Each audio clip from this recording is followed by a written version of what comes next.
Hey guys, my Galangal Gingers are looking better than ever. So I want to share with you guys the things that I did different this year to make them look this amazing. For those of you who doesn't know what this spice is, let me tell you very briefly, and then we'll get into talking about why these plants are looking so good. But one of the reasons may cause some controversy, but I will leave that up to you for discussion because I'm here to tell you my experiment. Hopefully there's something that you can take away from this video. This is a Galangal Ginger. Yes, it belongs to the ginger family. It's one of the well-known spices used in Thai, Indonesian, Vietnamese, Malaysian, even Cambodian cuisine. It has a sharp citrusy, piney flavor and it's used in curries, stir-fry soups, sauces, so many dishes. But without it, Southeast Asian food just, well, doesn't really taste Southeast Asian. So this galangal has been in the same spot for 2 years now. I was going to move it out to a little more sun. However, I just kind of got busy doing everything else, ended up not moving it at all. So to my surprise, this is growing so well, even though it is in pretty much full shade. So this is an east facing garden. It gets just about 1 to 2 hours of sun, and it gets even less sun in the winter, probably 0 direct sun in this spot. But yeah, it's grown so much since spring till now. This galangal is growing in a 10-gallon grow bag. I think it really made a difference when we had a really heavy wet winter this year. This ginger, I didn't have to dig it up at all, but I had no problems with, the cold, damp winter this year. Nothing rotted, but I think the winter with all that rain has really brought them to life. The first thing I think that makes a really big difference in these plants is that I have set up the irrigation. There's a timer that goes on, multiple times a day, feeding it, so it is very well hydrated. Now, plants in general do benefit from deep watering and consistency, especially with the galangal. I've noticed it being very true, and for lots of tuber type of vegetables as well. It's just so much better ever since I put in the irrigation system. But if you guys want to learn more about irrigation, I will link you to that video below. This pot is tucked in more, so sometimes when I use the hose to hand water, it may not get directly into the base or the root zone. So that's number one tip to you, is make sure that you get the consistent watering for your galangal, or actually for most plants, unless they're plants that are more drought tolerant. All right, now let's move on to the second thing that I did different. We're now here with the hungry bin, though this is one of the methods that I use to compost around here. I also have a tumbler. All right, so the number 2 different thing I did notice, I also have a different attire, but I'll explain about that later. Let's stick with the number 2 thing. The thing that I did here was to use the hungry bin, and this hungry bin is a vermicomposting method. Now, I was using basically the liquid that I collected off of this compost, which is called leachate. Now, this is something that strikes like a big no-no, or a really good argument in the gardening, especially the organic gardening community. Yes, there's research that shows leachate can contain things like harmful bacteria, toxins, even heavy metals, so it's really not a good idea to put this in your soil, feeding your plants. Some have said, they use it and it killed their plants, or their plants just look terrible. And there's other side of the story, which is the other gardeners that use it and say, wow, they see their plants grow like crazy, right? Which is, exactly my story. But I'm not saying that it's something you definitely should use, or that's so good for you. It's definitely something for you to do your own research on, especially when it's something new or that you're unsure of. But there's also a lot of studies that are pointing towards landfill leachate, not homemade compost leachate. And, that doesn't mean that leachate that comes from your own compost does not contain these sort of toxins. But basically, the leachate that I used only came from the hungry bin, which is a vermicomposting method. When worms digest a food, it actually reduces heavy metals. On top of that, the only materials that I put in the hungry bin are garden clippings and ground coffee, meaning garden clippings like leaves, branches, some dried fruits and seeds that would go in there, and the ones that are like infested or you know, that has like diseased leaves, things like that would go in the city green bin.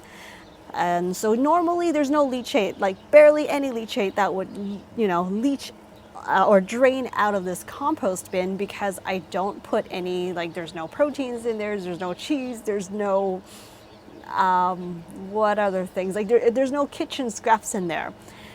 But the only times when we get leachate is from rain. Rain seeps through and it drains out, and I don't ever let it sit too long. As soon as there's some leachate I see, I would grab it and dilute it in water. Usually the ratio is between like one part leachate to 7 or even 10 parts water, and I would water just the Galangal Ginger. And that's because the Galangal Ginger I thought would be kind of a good experiment, because I haven't been able to get it to flower for years. So I just thought it would be kind of fun to try it out. If the leachate does have a foul smell, I wouldn't use it. But if you get to it right away, usually there's no odor. So aside from the negative things that leachate may contain, they also can contain really high in nitrogen, phosphorus, potassium, trace minerals, you know, carbon in it. So there's also, you know, really rich with all the good stuff for your plants. It just seems sort of like a waste if I just, you know, pour it out. And for regular composting, if you're doing kitchen scraps and everything, if you get the right ratio between like the wet and dry materials, there shouldn't be that much leachate that comes out. Except, you know, if the rain gets in, obviously it would drain it out, and that's the time when I would get those sort of liquids. So this experiment was not done for that long. I only did it for, you know, a few months the previous winter, just when, you know, that leachate was available for me to try it on the ginger, and I stopped doing it for about a year now. I basically just wanted to test it out and see what happens, and up until I can see the results, which is obvious, the results here, the flowers finally have flowered, or it could be that I have gotten more consistent watering in the ginger, right? But anyhow, I think at least I can say that my particular leachate didn't have like a bad effect on the ginger or on the Galangal. So this video was shot a year ago when I was editing. I feel like I didn't do a good enough job in explaining the reasons behind it. So I kind of put away that video for a while until now. I thought, let's just revisit it and you know, reshoot and explain it better to you guys so that I can share this experiment with you. And it's totally up to you, you know, whatever you think about it. But hey, let me know what you think in the comment section, and like, should I continue using leachate or not? I don't know. I have not been doing that right now. It's just an experiment at that time. But hey, what do you guys think? Anyway, so let's let the old me tell you about the third thing that I did different. So besides this one, I guess there's my third thing.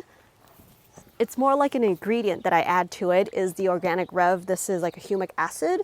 I think I've only used this twice in this season. And this is just loaded with lots and lots of carbon. But basically, when you have high enough carbon in there, and all the microbes would actually help to eat up, you know, the harmful bacteria. So that was my theory behind that, was like, that's my buffer. That was my, you know, reassurance in case there is like some bad bacteria in this leachate or something.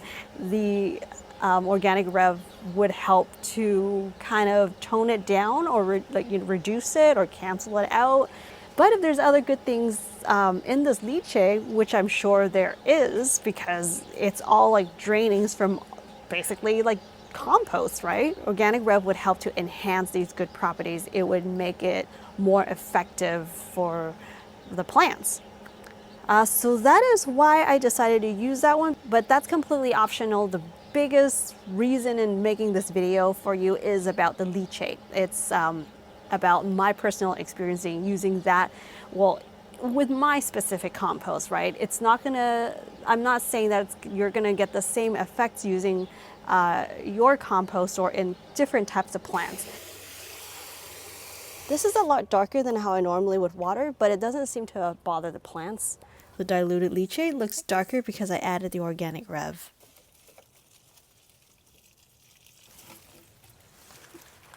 Yeah, that's easy as that.